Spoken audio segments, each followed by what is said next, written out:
This is the Dollemore Daily, and I'm Jesse Dollemore.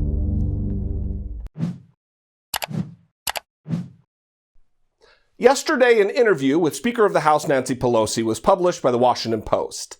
And in this interview, the subject of the possible impeachment of Donald Trump was raised. And it's her answer that I want to talk about. She said, quote, "I'm not for impeachment. This is news. I'm going to give you some news right now because I haven't said this to any press person before. But since you asked, and I've been thinking about this, impeachment is so divisive to the country that unless there's something so compelling and overwhelming and bipartisan, I don't think we should go down that path because it divides the country, and he's just not worth it," unquote. He's just not worth it. Well, Speaker Pelosi, Donald Trump may not be worth it, but our country is worth it. And while you allowed yourself a little wiggle room with the caveat of unless there's something so compelling and overwhelming and bipartisan, you're still effectively, preemptively ruling out impeachment. And respectfully, Madam Speaker, this approach, which I can only surmise as a strategic one, is kind of lame. What message does it send to millions of Americans like me who love and revere what this nation purports to represent? Equal justice under the law. Clearly, I understand that impeachment isn't a criminal procedure, but a political one.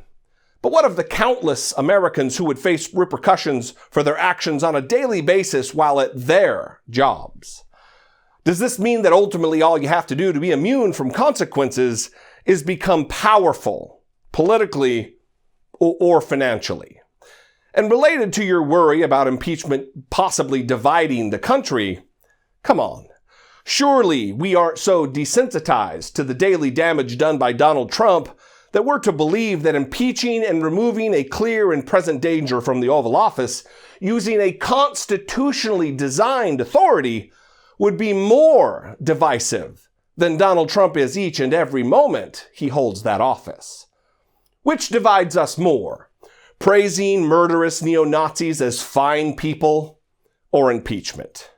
Inviting Russians into the Oval Office and revealing to them top-secret national security intelligence given to us by an ally, or impeachment? Standing shoulder to shoulder with Vladimir Putin in a foreign country and taking his word over that of the entirety of our own intelligence and security infrastructure related to Russia's verifiable role in the 2016 election interference, or impeachment?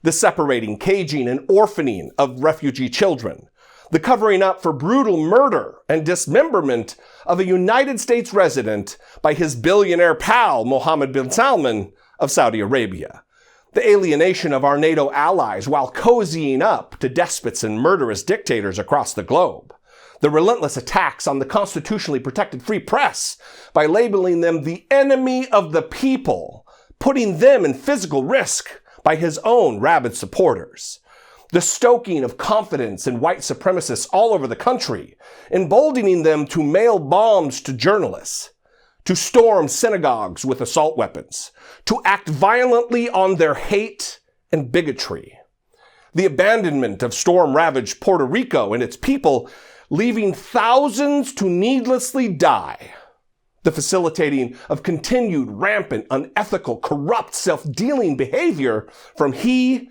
and his cabinet, or any one of the almost 10,000 lies he's told since taking office. Or is it impeachment? Is it impeachment that would be a dividing force? Look, some things are bigger than party strategy, more important than short-term political gains. And this is one of them. To give Trump a pass because he's just not worth it is weak. And not just because that's exactly what he wants, but because no one is above the law in this country.